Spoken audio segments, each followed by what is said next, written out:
5 വർഷക്കാലം പാർലമെന്റ് അംഗമെന്ന നിലയിൽ തോമസ് ചാഴിക്കാടൻ്റെ പ്രവർത്തന മികവാണ് വീണ്ടും മത്സരിക്കുവാൻ അവസരം ലഭിച്ചത്. പ്രാദേശിക ഫണ്ട് കൃത്യമായി ചെലവഴിച്ച ചുരുക്കം ചില എംപിമാരിൽ ഒരാളാണ് ചാഴിക്കാടൻ. കോട്ടയം റെയിൽവേ സ്റ്റേഷന്റെ വികസനം, റെയിൽവേ മേൽപ്പാലങ്ങളുടെ നിർമ്മാണം, അടച്ചുപൂട്ടിയ പാസ്പോർട്ട് സേവാകേന്ദ്രം വീണ്ടും തുറക്കുവാൻ കഴിഞ്ഞതുൾപ്പെടെയാണ് പ്രധാന വികസന നേട്ടങ്ങൾ.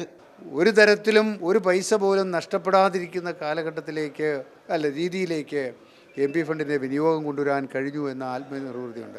എം പി ഫണ്ട് മാത്രമല്ല, കേന്ദ്ര ഗവൺമെൻറ്റിൽ നിന്നും അനുവദിക്കുന്ന വിവിധങ്ങളായ പദ്ധതികളിൽ എല്ലായിടത്തും എൻ്റെ പങ്കാളിത്തമുണ്ടായി.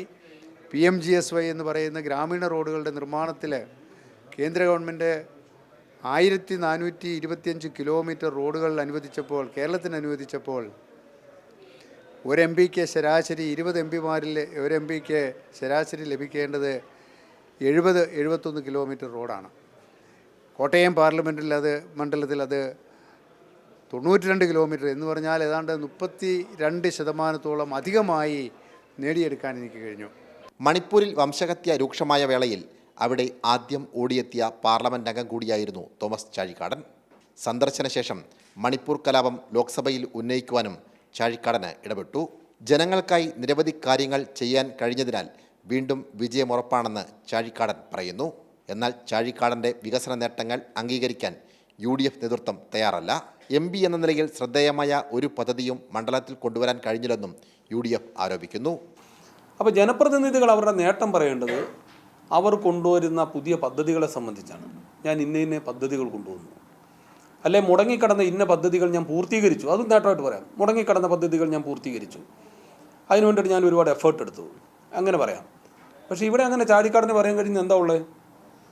ഒരു പദ്ധതി മുടങ്ങിക്കിടന്നൊരു പദ്ധതി ഞാൻ അത് തീർത്തു, അതിൻ്റെ നിർമ്മാണ പ്രവർത്തനങ്ങൾ പൂർത്തീകരിക്കാൻ എനിക്ക് കഴിഞ്ഞെന്ന് പറയാനുണ്ടോ? ഏതെങ്കിലും ഒരു പുതിയ പ്രോജക്റ്റ് കൊണ്ടുവന്നു എന്ന് അദ്ദേഹത്തിന് അവകാശപ്പെടാൻ കഴിയുമോ?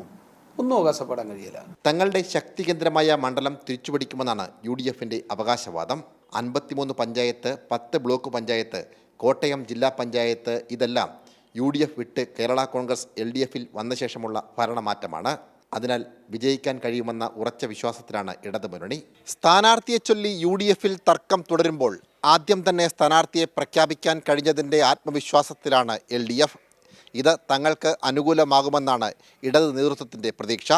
സാംജിത് ആർപ്പൂക്കരയ്ക്കൊപ്പം സനോജ് സുരേന്ദ്രൻ, കൈരളി ന്യൂസ്, കോട്ടയം.